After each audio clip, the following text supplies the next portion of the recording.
يا لغتي عربية حسبي بأنك منطقي وبياني عربية قلبي وروحي أحرفي ولساني عربية حسبي بأنك منطقي وبياني. بسم اللہ الرحمن الرحیم. شرح تعمیل کے دوسرے باب حروف جر کے سبق نمبر 20 میں خوش آمدید. آج کے سبق میں ہم پڑھیں گے کہ من وضاحت کے لیے استعمال ہوتا ہے. شرح تعمیل کا دوسرا باب ہے حروف جر. اس کا 20واں سبق ہے من وضاحت کے لیے استعمال ہوتا ہے. من کے ہم مختلف معنی پڑھ رہے ہیں. آج کے سبق سے پہلے ہم نے من کے 3 مختلف معنی پڑھے ہیں. آج کے سبق میں ہم من کا چوتھا معنی پڑھیں گے، اور یہ چوتھا معنی ہے کہ من وضاحت کے لیے استعمال ہوتا ہے. یعنی جو کلام ہے، کلام کے اندر تھوڑا سا ابہام ہوتا ہے، تھوڑی سی پوشیدگی اور خفا ہوتا ہے، اور من اس ابہام کو دور کر دیتا ہے، اس کلام کی وضاحت کر دیتا ہے.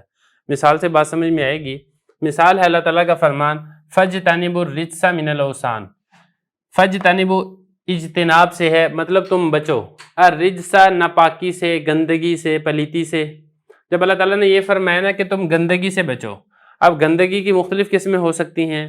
گندگی کی حصی قسم بھی ہو سکتی ہے، گندگی کی معنوی قسم بھی ہو سکتی ہے، لیکن یہاں پہ من نے آ کر بتا دیا کہ یہاں پر ہر قسم کی گندگی مراد نہیں ہے.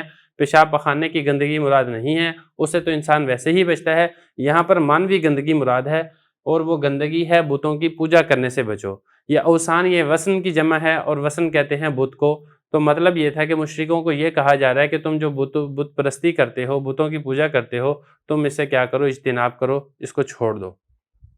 تو یہ من نے آ کے اس گندگی کی وضاحت کر دی کہ وہ گندگی ہے بتوں کی پوجا کرنا. یہی آگے لکھا ہوا ہے اَيَّ الَّذِي هُوَ الْأَوْثَانِ، یعنی وہ گندگی جو کہ بت ہیں.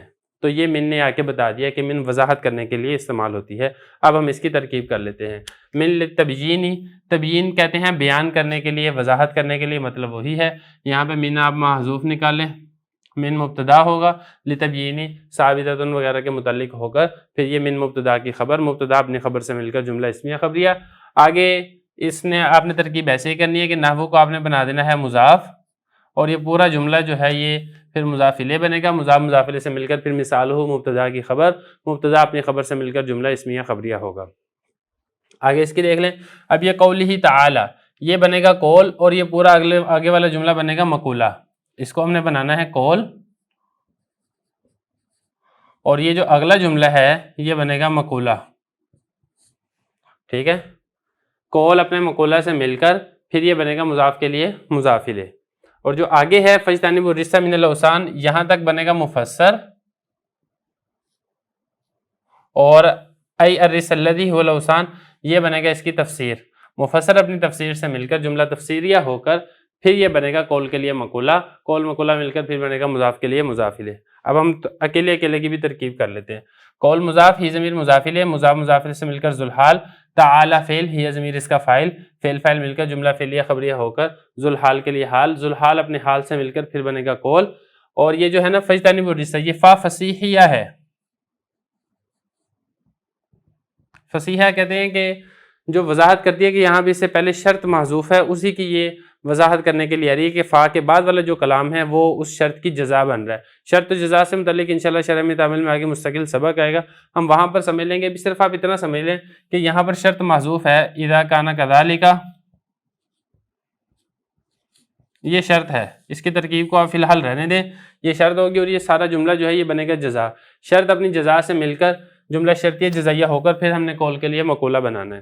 اب اس کو دیکھ لیں. فَاجْتَنِبُوا، یہ فَاجْتَنِبُوا فعل ہے، اور اس میں واو ضمیر اس کا فاعل ہے. الرِّجْسَ اس کو بنانا ہے آپ نے ذوالحال، الرِّجْسَ ذوالحال، اور من حرف جر، اوثان مجرور، جار مجرور مل کر پھر آپ نے اس کو کسی متعلق محذوف نکال لیں، ثابت نکال لیں. ثابت شبہ فعل کے متعلق ہو کر پھر ذوالحال کے لیے حال بنے گا. ذوالحال اپنے حال سے مل کر پھر ہم نے بنانا ہے اس کا اجتنبو کا مفعول بنانا ہے، لیکن آپ مفعول بعد میں بنائیں، پہلے آپ اس کو بنائیں مفسر، کیونکہ اس سے آگے تفسیر ہو رہی ہے. تو یہ بن جائے گا مفسر،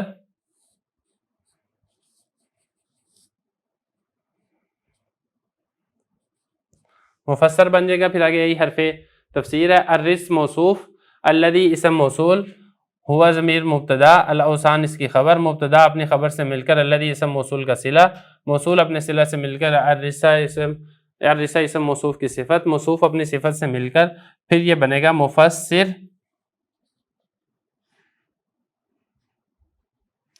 بنے گا، مفسر اپنی مفسر سے مل کر، یہ مفسر اپنی تفسیر سے مل کر جملہ تفسیریہ ہو کر، پھر یہ اجتنبو کا بنانا ہے آپ نے مفعول، اور اجتنبو فعل فاعل اور مفعول مل کر جملہ فعلیہ خبریہ ہو کر، پھر یہ بشرط محذوف کی جزا، شرط جزا مل کر پھر یہ کول کے لیے بنے گا مقولہ، کول مقولہ مل کر پھر مضاف کے لیے مضاف الیہ، مضاف الیہ سے مل کر مثالہ مبتدا کی خبر، مبتدا اپنی خبر سے مل کر جملہ اسمیہ خبریہ۔ اس کی ترکیب تھوڑی سی مشکل ہے، تو آپ ذرا اس کو بار بار دیکھیے گا تاکہ اس کی ترکیب آپ اچھے طریقے سے سمجھ سکیں۔